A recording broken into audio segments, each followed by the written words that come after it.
Everyone, today is February 20th, 2021. This is the Duel Assessment, your podcast for Yu-Gi-Oh! Duel Links. My name is Green Ranger. This week we wrap up the Kaiba Cup that was February 2021. Go through top players' decks, and of course, there was a little bit of controversy that I'll touch on just for a second because I don't know all the details, but talk about the top 10 decks, 9 of them actually. And also the KC Cup report. What was most played, and that's not really a surprise. Duel Links Meta Weekly 164 that followed the updated power rankings from Duel Links Meta. Some new shakeups there in the meta. Game quality of life changes and the DD Castle event, and a couple of new cards as well. So, I spent all week playing the Kaiba Cup. Not all week, but the last few days. I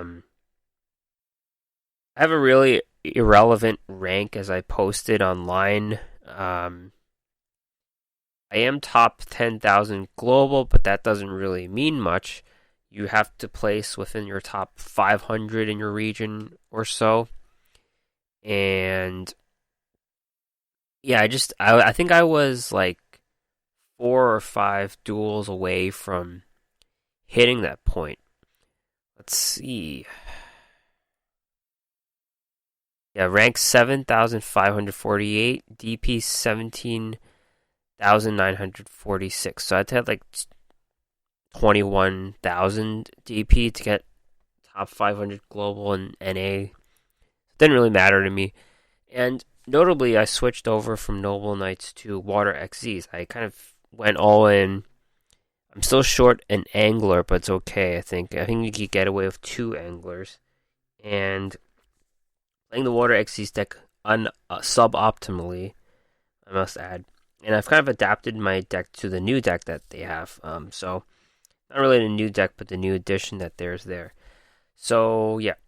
And I'm just playing ranked now. I'm pretty sure I'm going to hit King of Games this month with the limited playing I do.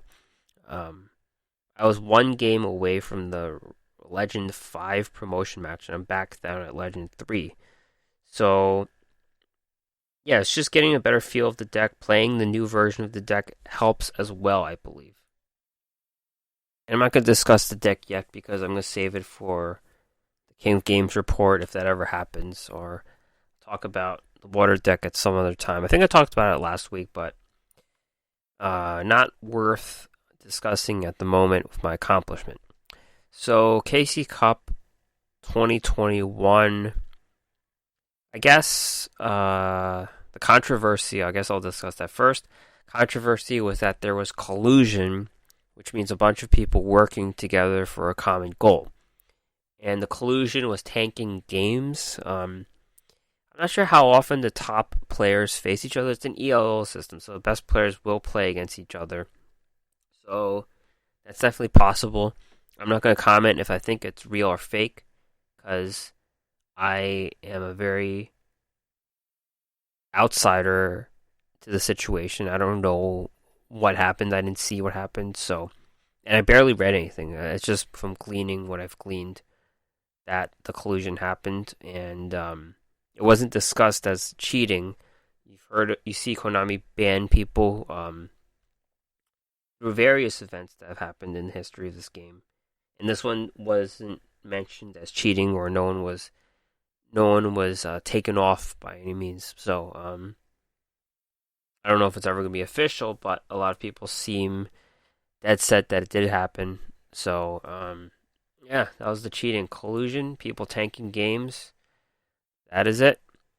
So we have 9 of the top 10. The second place person, who possibly the victim of the collusion, did not put their deck lists up, but first place Raw. 3 decks with Raw. See You Later, Star Seraph, Dark Lords. This one is probably the biggest deal. It's a new deck. You've got your Rod and Chair combo, or Wand and Chair combo. Star Seraph Scepter. Add a Star Seraph from your deck to your hand. You'll add the Sovereignty, which is a chair. That comes out for free. And with Valhalla, Hall of the Fallen, you can special summon a fairy. So you could special summon either card again and make a rank 4 XYZ play. The Dark Lord part is very minimal. 1 Dark Lord Desire, 1 Ixchel, 1 Nastin, 1 Tetzalopaka. And you've got 1 Dark Lord Contact and 1 Sanctified Dark Lord. The deck's been nerfed quite a bit, and they always functioned like a toolbox, and they've kind of got like a toolbox again here. The extra deck's pretty much all rank 4 XYZ plays, because that's what the Star Scepter part's all about. The Dark Lords are not going to be 4-star monsters. Number 10, Illuminite. Number 32, Shark Drake. Stellar Knight, Delteros. Diamond Dire. Evil Swarm, Ouroboros. Malevolent Sin. And Violent Die Sigma. Of course, you got 3 copies of Book of the Moon. 2 Valhalla. I forgot 3 copies of Banishment of the Dark Lords. That's a very important card.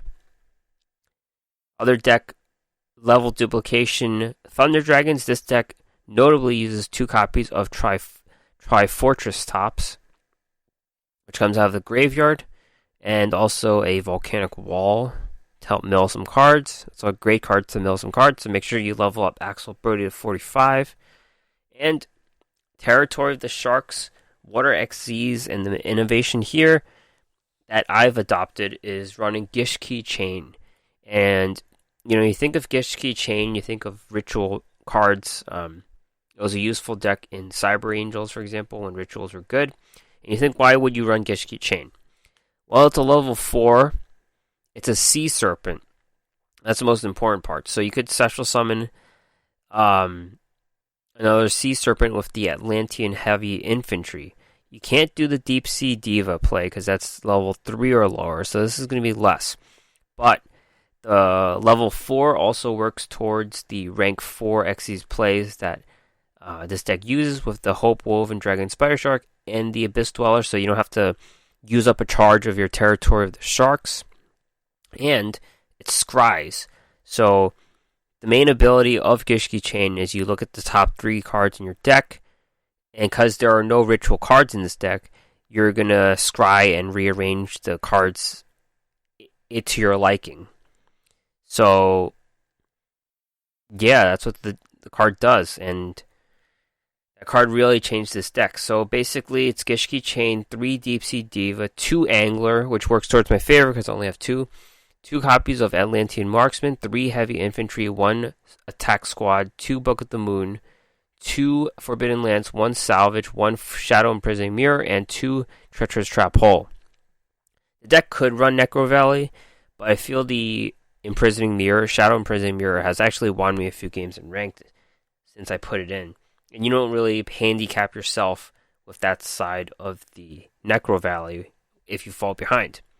Now, the extra deck, of course, also has some Synchro monsters thanks to Deep Sea Diva, Brionic, White Aura, Dolphin, Crystron Amatrix. That's all you need. Alright, second place was Kanekabuto. I think he played Water XYZ deck, but we'll never know what the deck is. Third place, Punkatiti, Territory of the Sharks, Water XYZ. This is pretty much an older version of the deck. No Gishki Chain here, but it does have the Shadow Imprisoning Mirror, and pretty much the deck looks exactly the same, save for Gishki Chain. And Balanced Triamids. We're going to see this deck a lot in the top 10. And it's nothing special. It's Balanced Triamids with Shadow Imprisoning Mirror, 2 Treacherous Trap Holes, full array of XYZ cards. Zensoku Zen Sin, 4th place, Balanced Triamids. This deck does not run the Mirror, but does run Fiendish Chain. Okay. 5th place, Uzumaki. Balanced Triamids, again, the whole core of the middle. Paleozoic Canadians in this deck, that's about it. Not much more to say. 6th place, Act. Onomatoplay and Cyber Style Cyber Dragons. Onomatoplay also showed up a ton in the top 10 here in the tournament in general. And it is an OTK deck unless you disrupt it. Hey True Nade will do that. Gaga Bolt will do that. Offerings to the Doom will do that. So you just fill it up and you go for it. Cyber Style Cyber Dragons. This is not the extreme version, there is a Cyber Dragon, but Veer's all but gone. 3 Cyber Dragon Core, 3 Book of the Moon, 3 Fusion Gate, 3 Cyber Load Fusion, 3 Cybernetic Fusion Support, 2 Storm, 2 Cybernetic Overflow. It's pretty much all spell cards. 7th place, Takahisa. 2 Onomatopoeia decks here. It's pretty much the same monster core. This player only runs 2 Utopic Onomatopoeia. 1 deck runs Econs. 1 deck runs Hey Trunades. I guess that's the difference here. 8th place, Kanzawa. Onomatopoeia again. This one runs a bit of an unconventional monster mix compared to every other deck you see. This is like a budget version. He only runs 1 Utopic Onomatopoeia. There's a Gaga Child and a Dododo Buster. Those are 2 cards you never see in this deck. But otherwise, the core of the 3 Zubabanchote Gaga Coat, the Gaga Head, the Dododo Dwarf Go Glove, and the 3 Gaga Sisters are intact. And the Gaga Mancer, too. 9th place, Cooper. Balance Witchcrafter. So Witchcrafters are here. Make a one-time appearance here. And, the deck's been nerfed to the ground, but they're looking for other ways to mill. You got Volcanic Wall. You got Needlebug Nest. Those are 2 ways to mill. There is no Lightsworn engine here at all. It does run Offerings to the Doomed as an extra spell. Cosmic Cyclone. 3 Genie. That's interesting. I don't think I've seen 3 Genie before. No Edel. And don't forget that they can do a bunch of XC's plays too. So you got rank 8 here, Hieratic Sun Dragon, Overlord of Heliopolis, number 68 Sandalphon to Sky Prison. You got rank 4s as well with the Malevolent Sin, Diamond Dyer, Utopia Ray, and Utopia. And 10th place, Snifus with See You Later, Star Seraph, Dark Lords. This is a slightly different version. You've got Hecatrus to tutor Valhalla Hall of the Fallen, which reminds me of an old farm deck where you use Valhalla Hall of the Fallen and Hecatrus. So they 1 extra monster. Basically, you've got your 4 Dark Lords again: Desire, Ixchel, Nastin, and Tetzalapaka. Yeah, pretty cool. So if you open up your app, you'll see the KC Cup report where you see the most popular cards played and some sample decks. I'm not sure if those are the same ones you're going to see or not. So you pull up the most frequently used cards and you can tell which decks were the most used. So Blue Eyes, pretty much, if you've played at all since Blue Eyes became good, you know that they've topped player rate. So the first 5 cards are all Blue Eyes cards. And the second is Desperado. So Desperado, Barrel Dragon, Twin Barrel, Misjudge, Temperance. They're all in the second place slot. Chaos Dragon Levineer doesn't tell you much. You think Thunder Dragons, but any other Chaos, Pure, Lightsworn deck also runs them as well. So I can't really say that. Machina Fortress, Sphere Creable, Allied Justice Quarantine is kind of like Desperado stuff. Raiden, Hand of the Lightsworn, and Noble Knights. So Noble Knight, Madrot, Boars, Merlin, Gwen Hui, Far, Dristan, they're all here. So Noble Knights were the 3rd most played deck. Now you get into the Thunder Dragons. Aloof Lupine, Thunder Dragon Roar, Dragon Dark, Dragon Hawk, Dragon Duel. So Thunder Dragons were 4th. And you see the Gaga, Onomatopoeia, whatever you want to call them, cards are in 5th. So those were the top 5 decks played in the Kaiba Cup. Blue Eyes 1st, 2nd Desperado, 3rd Noble Knights, 4th Thunder Dragons, and 5th Onomatopoeia. Now you turn to the most common skills or whatever. Balance. Balance took a different turn this time. It's typically the Noble Knights thing, and Noble Knights are 3rd, so Blue Eyes may have taken the mantle there. Master of Destiny 2nd. Ultimate Dragons 3rd. Level Dupe for the Thunder Dragons, I guess. Onomatopoeia Play for 5th. Destiny Draw, just very very versatile skill, not situational. Territory of the Sharks is 7th, so the Water Xyz deck placed probably 6th or 7th. Cyber Style, so Cyber Dragons were probably just below Water XZs. Galaxy Photons, so the Galaxy Eyes deck actually made 9th, and then Alternative Evolution Blue Eyes. And the other decks, the other skills, you don't see a ton. They also have some sample decks from high-ranking players, and they just do this on purpose, so it's like, so you think it's a little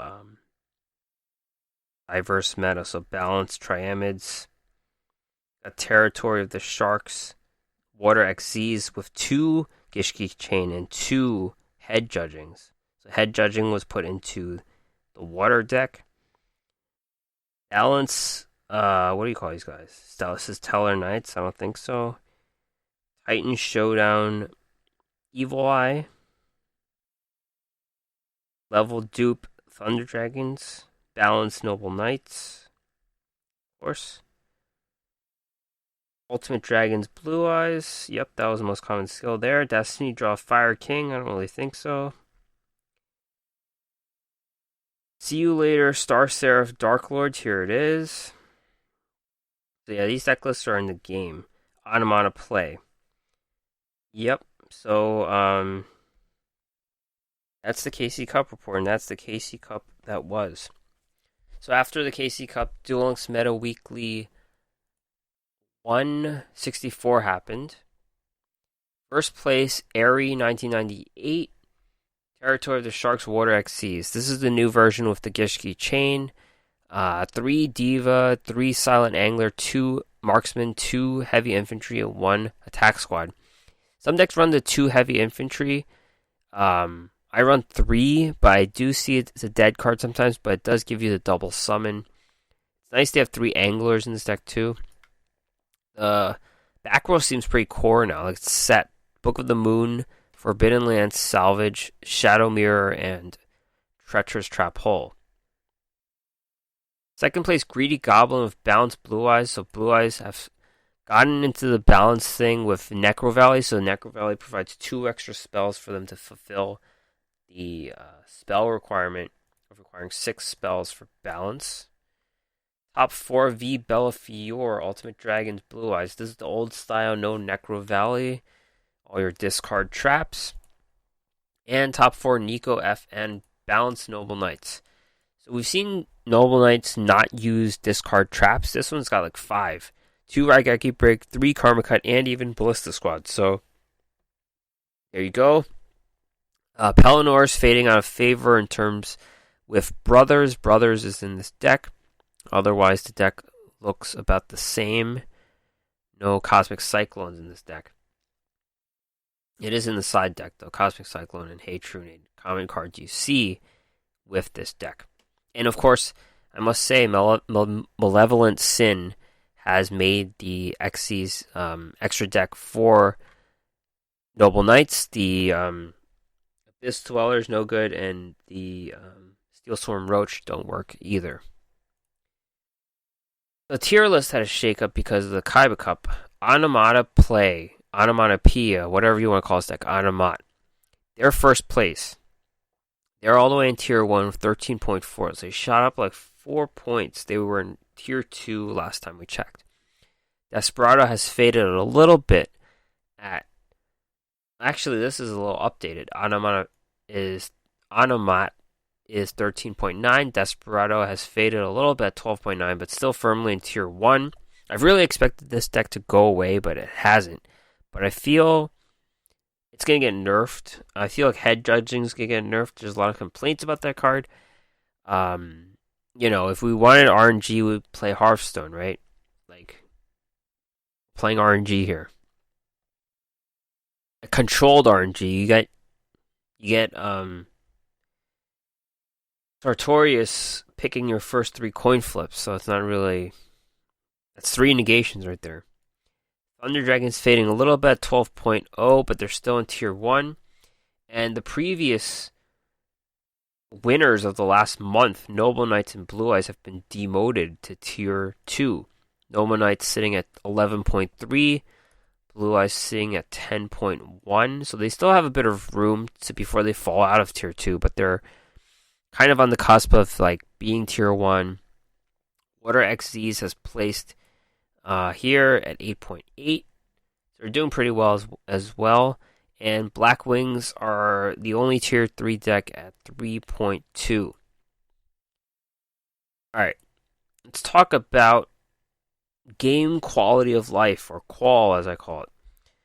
There have been some upgrades in the quality of life of Duel Links. The certain buttons are like a magenta instead of blue, so they previously had 2 blue buttons with attack and end turn, or something like that, where you would just end your turn by accident, and that'll cost you games. So they made the end turn button magenta, which is a stark contrast to the blue you normally see. So there's this bright ass button, magenta, you don't want to click it. So that's definitely a great visual indicator. Even better upgrade is you could see everything now. So you could check your banish zone, you can check your graveyard, you can check all this stuff whenever you want. So you don't have to click. It's better on the computer, of course, but even on your phone, you could check it out. You can check all the lists. You can check your opponent's graveyard. You can check all these things during anyone's turn at any point in the game. So that's what the upgrades are. There are probably some other upgrades as well. Oh yeah, you get to clear out your search bar. So sometimes you search for something, you could clear the whole thing and not have to click as many buttons. So a lot of QoL upgrades to the game. I personally am a fan of the magentas because I definitely have clicked on that end turn button a number of times, and yeah, good upgrades all around.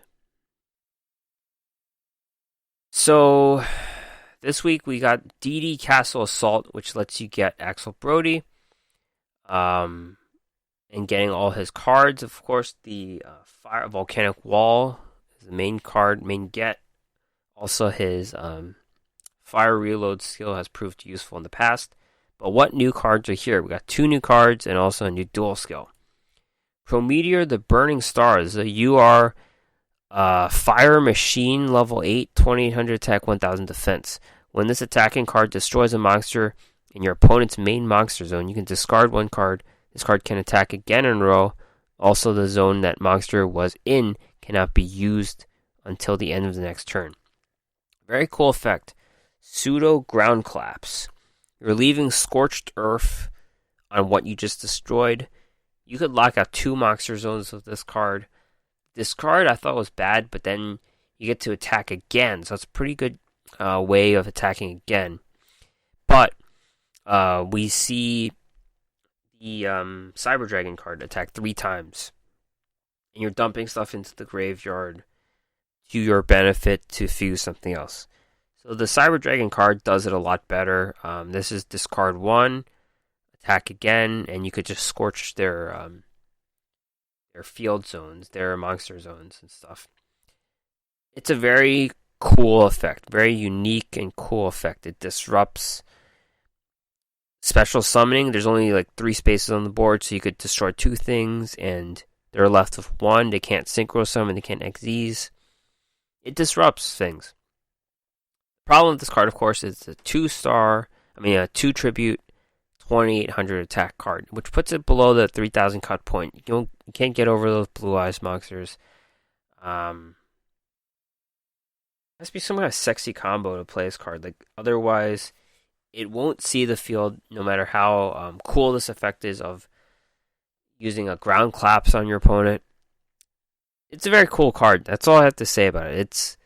There's just a ton of bad cards in Yu-Gi-Oh, and this is like on the top of the list because very cool effect. I'd like to see us get cheated out some way. Other new card, Command Knight. Level 4, Fire Warrior, 1200 attack, 1900 defense. All warrior monsters you control gain 400 attack. If you control another monster, monsters your opponent controls cannot target this card for attacks. Okay, interesting. Field buffer for warriors. She stays on the board.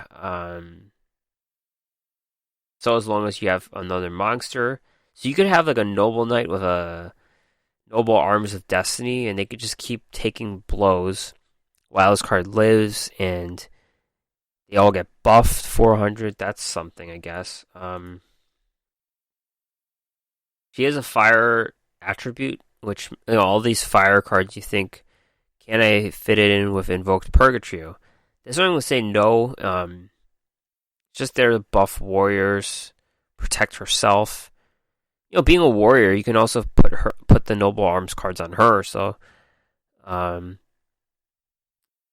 know Noble Knights do like this fire thing later on. I forget what they're called, like ignoble, or I don't know. No, there's already an ignoble. I forget what they're called, but there should be some kind of fire thing with them. I have a feeling this card will never fit in, but that's just a thought. And a skill for Brody called Final Mission. It's very confusing text. If your life points are at 1,000 or below, place one volcanic counter in your graveyard. This skill can be activated with higher life points, but its effect will succeed with a greater probability when your life points are lower. The skill can only be used once per duel. Alright, so from what I could tell, if your life points are 1,000 or lower, you're guaranteed a volcanic counter in your graveyard.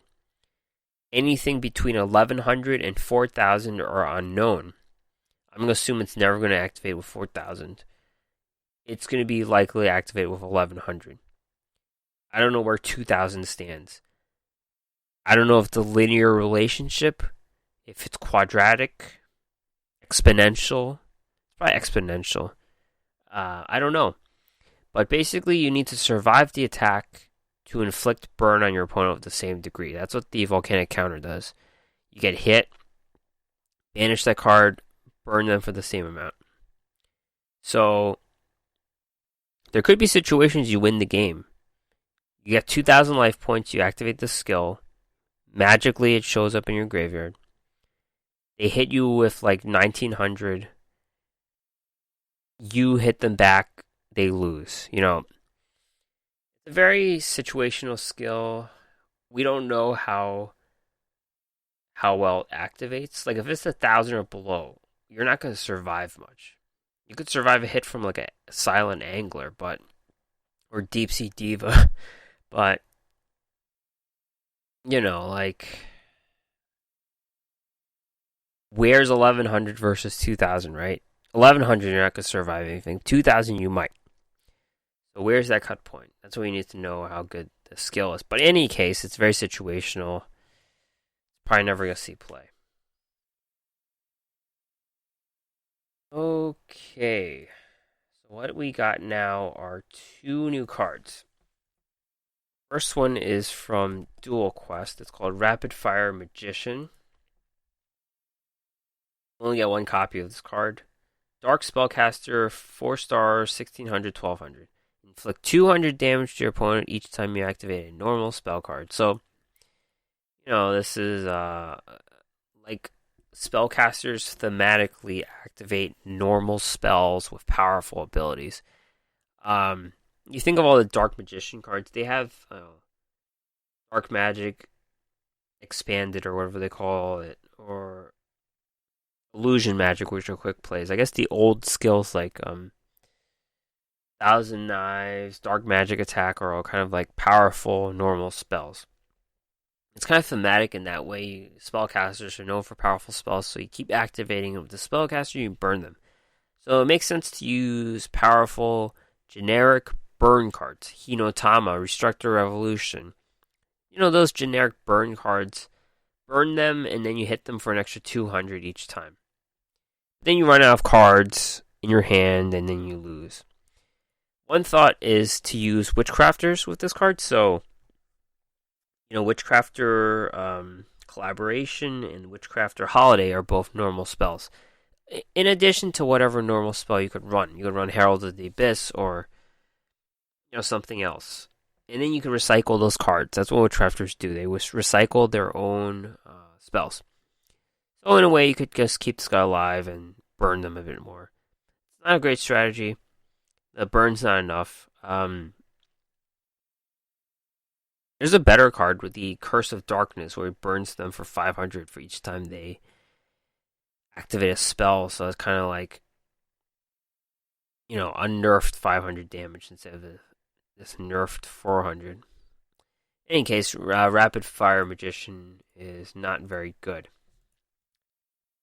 This card's a little more interesting, but it's not very good either. This is from Pick a Gift campaign. It's called XZ's Ray Pierce, which is an interesting name. Pretty cool looking monster. It's burning dragon with bat wings and holding a saber.